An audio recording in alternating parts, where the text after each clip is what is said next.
Assalamualaikum warahmatullahi wabarakatuh. Kali ini kita akan membahas tentang koneksi antar materi antara modul 1.1 dengan modul 1.2. Saya Surip Utomo, calon guru penggerak angkatan 10. Kita akan mulai dari model refleksi 4P, yaitu P yang pertama peristiwa, P yang kedua perasaan, P yang ketiga pembelajaran, dan P yang keempat penerapan. Kita mulai dari refleksi P yang pertama, yaitu peristiwa, dengan satu buah pertanyaan. Momen penting dan peristiwa apa yang mencerahkan bagi saya ketika mengikuti kegiatan CGP? Yaitu yang pertama, bisa mempelajari modul 1.1 tentang filosofi pendidikan menurut Ki Hajar Dewantara dan modul 1.2 tentang nilai dan peran guru penggerak. Yang kedua, memahami pemikiran dasar sebagai guru yang hanya menghamba kepada kebutuhan murid.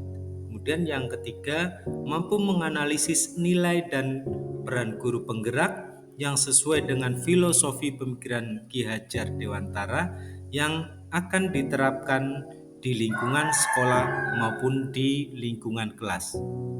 Pertanyaan yang kedua, momen penting yang paling menantang bagi saya yaitu melakukan aksi nyata dari pemikiran Ki Hajar Dewantara di lingkungan kelas maupun sekolah.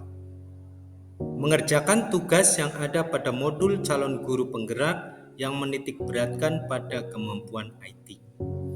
Yang ketiga, diskusi pada ruang kolaborasi dengan rekan-rekan sesama calon guru penggerak dengan berbagai latar belakang yang beragam. Pertanyaan yang ketiga, hubungan antara modul 1.1 dengan modul 1.2. Yang pertama, modul 1.1 menurut saya adalah landasan teoritis yang harus ditanamkan dalam jiwa setiap pendidik agar mampu menempatkan dirinya sesuai dengan filosofi pendidikan menurut Ki Hajar Dewantara. Yang kedua, modul 1.2 adalah aksi nyata yang harus dilakukan oleh pendidik berdasarkan nilai dan peran guru pendidik yang sesuai dengan filosofi pendidikan menurut Ki Hajar Dewantara. Refleksi P yang berikutnya adalah perasaan. Saat momen ini terjadi, saya bagaikan perasaan saya setelah mengikuti program calon guru penggerak seperti menemukan oase ketika berjalan di tanah lapang yang sangat luas dan hilang arah. Saat badan mulai lelah dan pikiran mulai tidak fokus, saya bersyukur mendapatkan energi, semangat baru, menemukan teman-teman baru yang sama-sama satu tujuan, mewujudkan dunia pendidikan yang lebih baik. Refleksi P yang ketiga, pembelajaran.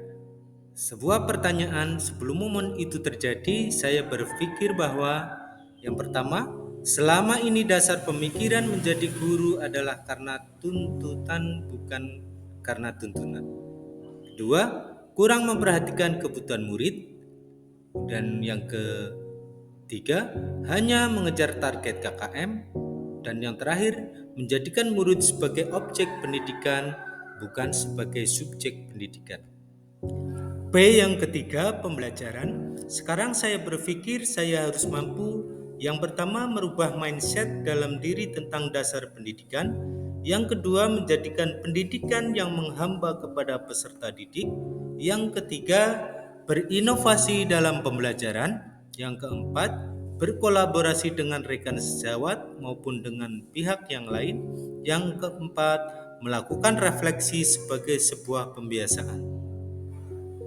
Refleksi P yang terakhir atau yang keempat adalah penerapan. Rencana pengembangan diri yang akan saya lakukan adalah sesuai dengan nilai dan peran guru penggerak. Nilai yang pertama adalah berpihak kepada murid. Saya akan bersikap menuntun bukan menuntut. Kemudian lebih inovatif, saya akan menggunakan metode yang lebih menyenangkan. Reflektif, saya akan berpikir lebih terbuka dan introspeksi diri. Kemudian mandiri, Saya akan berinisiatif untuk tergerak, bergerak, dan menggerakkan. Nilai yang terakhir kolaboratif, saya akan lebih bekerja sama dengan rekan sejawat maupun dengan pihak yang lain dalam rangka memajukan dunia pendidikan. Kemudian memperbanyak mengikuti seminar-seminar yang terkait dengan kemajuan pendidikan. Sekian pemaparan dari saya, semoga bermanfaat. Terima kasih. Wassalamualaikum warahmatullahi wabarakatuh.